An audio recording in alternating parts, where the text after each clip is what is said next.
সুপ্রিয় দর্শক, আসসালামু আলাইকুম। আমন্ত্রণ জানাচ্ছি বাংলা টিভি ইউরোপ কমিউনিটি সংবাদে। সাথে আছি আমি শাহিনুর সাথী। শুরুতে সংবাদ শিরোনাম। আরও কঠোর হচ্ছে ব্রিটেনের ইমিগ্রেশন নীতি। বিপাক স্টুডেন্ট, চাকরিজীবী সহ বিভিন্ন পেশার ইমিগ্রেন্টরা।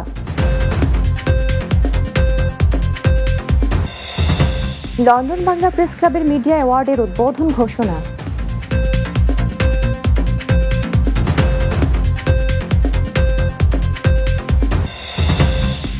এবং ব্রিটেন সহ ইউরোপের বিভিন্ন স্থানে বেগম খালেদা জিয়ার আত্মার মাগফিরাত কামনায় দোয়া অনুষ্ঠিত।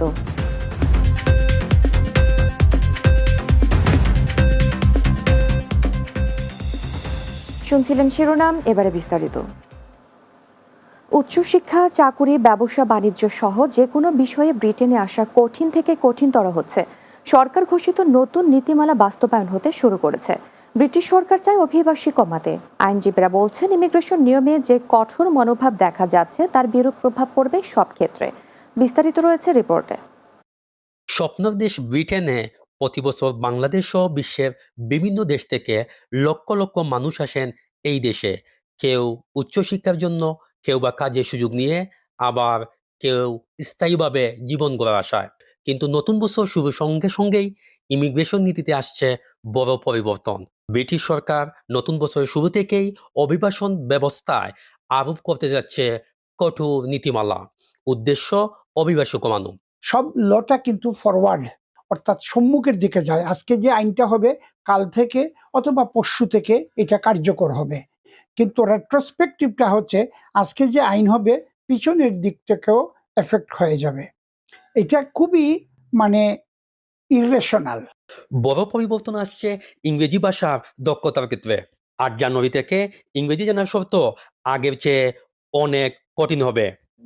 2026 সালের 8 জানুয়ারি থেকে যে নতুন ইমিগ্রেশন আইনে যে নতুন কড়াকড়ি, অর্থাৎ আপনার ওয়ার্ক পারমিটে যে বা যারা আসবেন সবাইকে কিন্তু এখন B1 এর বদলে B2, ইনকামিং যত অ্যাপ্লিকেশন নতুন যারা আসবেন সবাইকে B2। B1 এর পরিবর্তে প্রয়োজন হবে B2 লেভেলের ইংরেজি। এই নিয়ম প্রযোজ্য হবে skill worker visa, graduate job visa এবং স্কেল আপ ভিসা আবেদনকারীদের জন্য। যে সরকার অলরেডি হোয়াইট পেপার বিভিন্ন সময় বিভিন্ন ঘোষণাদেশে বিশেষ করে হোম সেক্রেটারি দিয়েছেন। সেই ক্ষেত্রে যারা আসবেন আগের থেকে প্রথমত হচ্ছে নতুন ওয়ার্ক পারমিট যারা আসবেন তারা তো যারা কয়েকবার বলেছি আমি যে তাদেরকে B2 লাগবে, প্লাস ল্যাঙ্গুয়েজ রিকোয়ারমেন্টের ক্ষেত্রে অন্যান্য ক্ষেত্রেও চেঞ্জ হবে। তারপর এখানে নতুন সেটেলমেন্ট সেটাও চেঞ্জ হচ্ছে। সুতরাং যারা আসবেন স্কিল ওয়ার্কার বিষয়ে তাদের সেটেলমেন্টের সময়সীমা, ল্যাঙ্গুয়েজ রিকোয়ারমেন্ট এবং অন্যান্য রিকোয়ারমেন্ট দেখে আসবেন। অনেক পোস্টের ক্ষেত্রে স্যালারি রিকোয়ারমেন্টটা দেখে আসবেন। ব্রিটেনে স্থায়ী বসবাসের নিয়মেও আসছে বড় সংস্কার। সরকার চালু করতে যাচ্ছে আর্নিং সেটেলমেন্ট বা আয়সীমা নির্ভর স্থায়ী হওয়ার ব্যবস্থা। এছাড়া এখন যেখানে 5 বছর পর ILR পাওয়া যেত, নতুন নিয়মে সেই সময় 10 বছর হতে পারে। কিছু ক্ষেত্রে 15 থেকে 20 বছর পর্যন্ত হতে পারে। নিয়ন্ত্রণের মধ্যে আসতে চাচ্ছে, সেই জন্য নতুন নতুন আইন করতেছে। সেটেলমেন্টের ক্রাইটেরিয়া যেটা আগে ছিল 5 বছর, সেটা 10 বছর 15 বছর করতে যাচ্ছে, বিভিন্ন কন্ডিশন দিচ্ছে। সুতরাং আরো পরিবর্তন আসতেছে। সুতরাং সকলকে সজাগ থাকতে হবে, ভেবে চিন্তে আসতে হবে।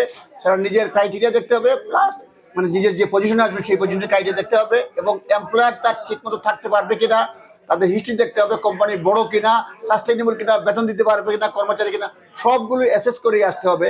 অন্যথায় আসার পরে হুট করে বিবেচনা সবকিছু বিষয় বিবেচনা না করে আসলে বিপদে পড়তে পারেন। ব্রেক্সিট পরবর্তী হেলথ ও সোশ্যাল কেয়ার ভিসায় আসা কর্মীদেরও 5 বছরের বদলে 15 বছর অপেক্ষা করতে হতে পারে।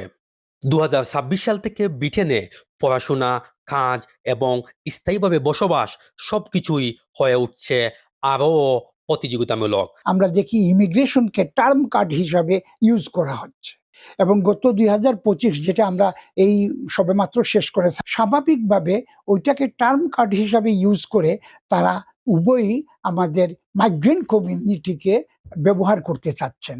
যারা ভবিষ্যতে যুক্তরাজ্যে আসার পরিকল্পনা করছে তারা এখন থেকেই ইংরেজি ভাষার দক্ষতা বৃদ্ধি এবং দীর্ঘমেয়াদী পরিকল্পনা গ্রহণ করে আসতে হবে। Tanvir Tareq, Bangla TV, London. বিভিন্ন দেশের হাই কমিশনার ও রাষ্ট্রদূতরা সোমবারও লন্ডনে বাংলাদেশ হাই কমিশনে এসে বাংলাদেশের প্রথম নারী প্রধানমন্ত্রী, 3বারের সাবেক প্রধানমন্ত্রী ও বিএনপির প্রয়াত চেয়ারপারসনের প্রতি শোক জানিয়ে শোক বইতে স্বাক্ষর করেছেন। সোমবার স্বাক্ষর করেন থাইল্যান্ডের অ্যাম্বাসেডর নাদ ভাতান কৃষ্ণামারা, শ্রীলঙ্কার হাই কমিশনার নিমাল সেনাধীরা, সাইপ্রাসের ডেপুটি হাই কমিশনার ইস্পয়রশমিল টিয়ারেস এবং মরিশাসের high commissioner doctor Rajeshwar Jeetah. London Bangla press ক্লাবের 2026-27 মেয়াদের নতুন সদস্যদের পরিচিতি সভা অনুষ্ঠিত হয়েছে গত রোববার প্রেস ক্লাব কার্যালয়ে।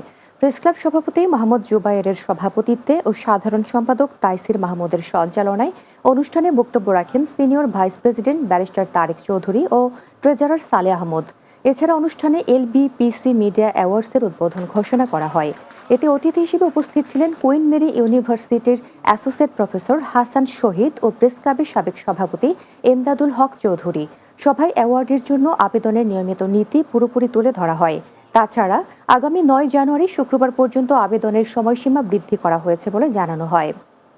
আমরা যে প্রথমবারের মতো 2 বছরের একটা মিডিয়া অ্যাওয়ার্ড চালু করতেছি, LBPC মিডিয়া অ্যাওয়ার্ড, সেটার আনুষ্ঠানিক আজকে ঘোষণা দেওয়া হলো যে 9 জানুয়ারি পর্যন্ত নমিনেশন দেওয়া যাবে এবং আমাদের বিভিন্ন লন্ডন, বার্মিংহাম, নর্থ এবং আউট অফ লন্ডন মিলে যে 4টা রিজন এবং UK ওয়াইড মিলে 20টা অ্যাওয়ার্ডের মধ্যে 16টা অ্যাওয়ার্ড হচ্ছে মিডিয়ার আর 4টা হচ্ছে ফ্যামিলির, GCC লেভেল এবং আউটস্ট্যান্ডিং এডুকেশনের এবং আউটস্ট্যান্ডিং জবের ক্ষেত্রেও। কিন্তু মূলত টেলিভিশন, অনলাইন, প্রিন্টিং এবং লাইফ টাইম কন্ট্রিবিউশন এইসব ক্ষেত্রে লন্ডন এবং অন্যান্য রিজনের অ্যাওয়ার্ড চালু করা হলো, মোট 20টি award.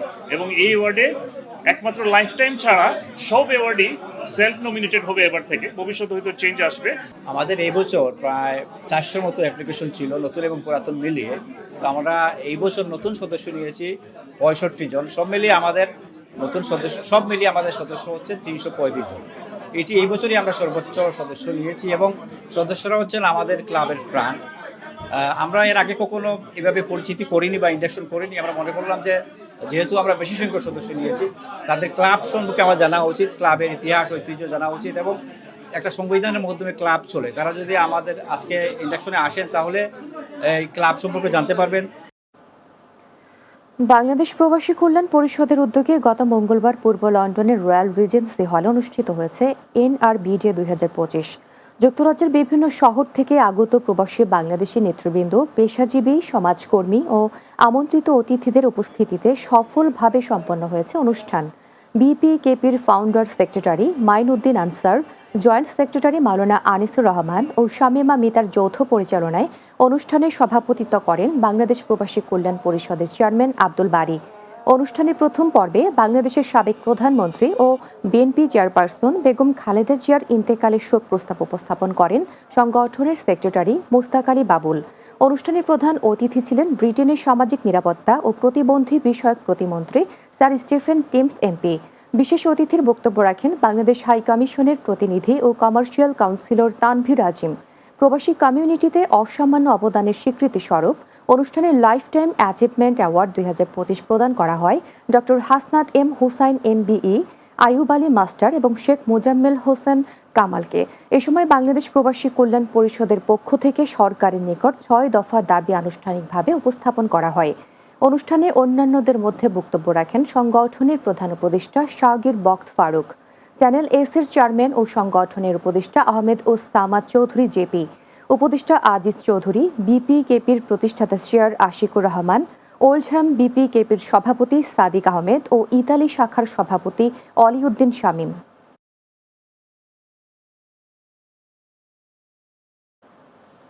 Bangla TV Europe community সংবাদে থাকছে বিরতি, সঙ্গেই থাকুন।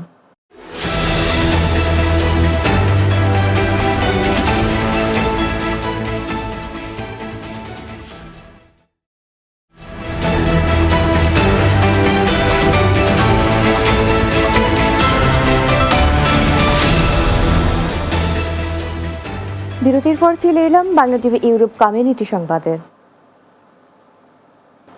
গত রবিবার পূর্ব লন্ডনের ইলফোর্ডের স্থানীয় একটি রেস্টুরেন্টে বাংলাদেশের সাবেক প্রধানমন্ত্রী বেগম খালেদা জিয়ার মৃত্যুতে বাংলাদেশ জাতীয়তাবাদী ফোরাম ইলফোর্ড কর্তৃক দোয়া ও শোক সভার আয়োজন করা হয়।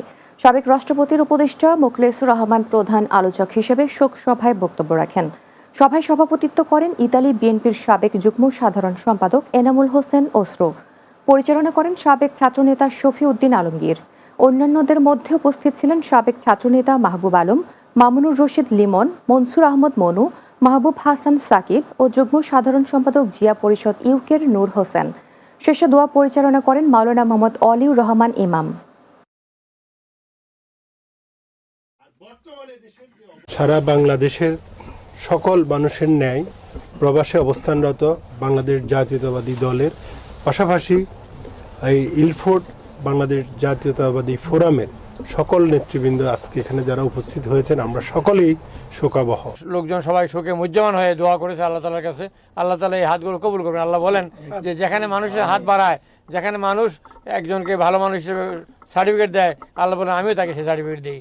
এবং একইভাবে আজকে বাংলাদেশ জাতীয় ফোরাম ইলফোর্ডের মতো বাংলাদেশে, দেশের বাইরে, প্রবাসে, দেশে দেশে বাংলাদেশিরা এরকম আয়োজন করছে এবং আরও এটা আয়োজন চলতে থাকবে। বাংলাদেশের সাবেক 3 বারের প্রধানমন্ত্রী ও বাংলাদেশ জাতীয়তাবাদী দল বিএনপির চেয়ারপারসন বেগম খালেদা জিয়ার আত্মার মাগফিরাত কামনা করে ইস্কানথর বিএনপি ও যুব দলের এবং অঙ্গ সংগঠনগুলোর উদ্যোগে দোয়া মাহফিলের আয়োজন করা হয়েছে। গত বৃহস্পতিবার লন্ডন সুইটে দোয়া অনুষ্ঠিত হয়। এতে দলীয় নেতাকর্মীরা উপস্থিত ছিলেন। অন্যান্যদের মধ্যে উপস্থিত ছিলেন আব্দুল খালিক শরীফ উদ্দিন, আক্তার চৌধুরী, শাহ আক্কাস আলী, আবদুল্লাহ আল আজিজ, নাইম তালুকদার, জাকির হোসেন, খাদিমুল ইসলাম, রাহেল মিয়া সহ আরো অনেকে। মহান আল্লাহ রাব্বুল আলামিন জান্নাতুল ফেরদাউস নসিব করেন এবং আমরাও এই দুনিয়া ছেড়ে একদিন না একদিন চলে যাব। আমরাও যেন ঈমান আমলের সাথে দুনিয়া থেকে যেতে পারি। পুরো বাংলাদেশ স্তব্ধ হয়ে গেছে উনার মৃত্যুতে। আসলে উনার মৃত্যুর মাগফিরাত কামনা করে আমরা আজকে এখানে মিলিত হয়েছি দোয়ার জন্য। ওনার আত্মার মাগফিরাত কামনা করে আল্লাহ যেন আমাদের আপসহীন দেশ নেত্রী বেগম খালেদা জিয়াকে জান্নাতুল ফেরদাউস নসিব দান করেন। এই মুহূর্তে আমরা অনেক মর্মাহত, শোকাহত, সারা দেশ সারা বিশ্ব।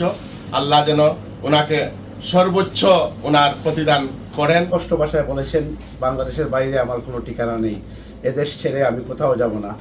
সেই আপসহীন নেত্রীর মৃত্যুতে আমরা গভীর শোক প্রকাশ করছি।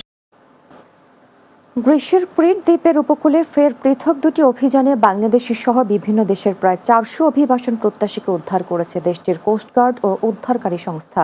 গ্রিস প্রতিনিধি জাকির হোসাইন চৌধুরী জানান, ভূমধ্যসাগর পাড়ি দিয়ে গ্রিসে প্রবেশের চেষ্টাকালে এসব নৌযান বিপদের মুখে পড়ে।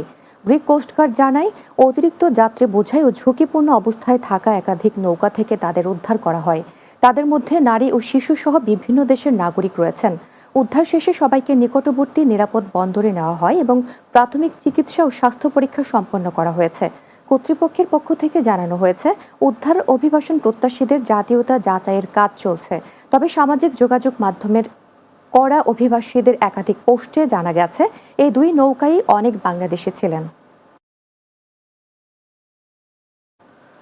ইতালির পাদোভা শহরে অনুষ্ঠিত হলো 3 দিন ব্যাপী ভ্রাম্যমাণ কনসুলার সেবা। এতে উপস্থিত ছিলেন ইতালির মিলানে বাংলাদেশের কনসাল জেনারেল মোহাম্মদ রফিকুল আলম, প্রথম সচিব মোহাম্মদ শরীফুল ইসলাম, জাকির হোসেন ও সহকারী কনসুলার অফিসার মোহাম্মদ নয়ন।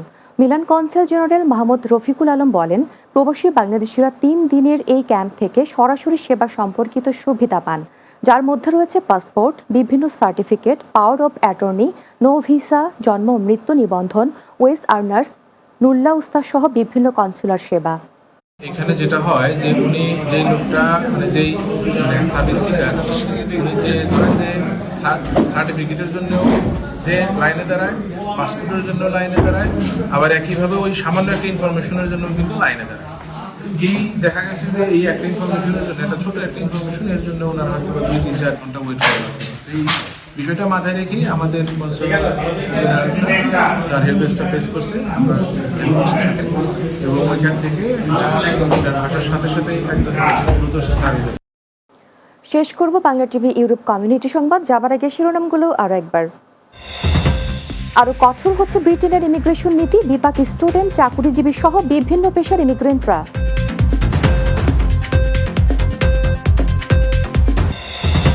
লন্ডন বাংলা প্রেস ক্লাবের মিডিয়া অ্যাওয়ার্ডের উদ্বোধন ঘোষণা।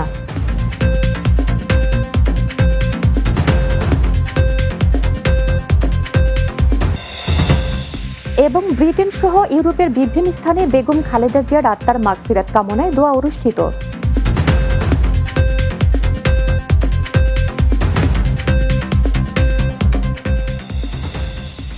দর্শক, এই ছিল বাংলা টিভি ইউরোপ কমিউনিটি সংবাদে। এতক্ষণ সঙ্গে থাকার জন্য ধন্যবাদ সবাইকে।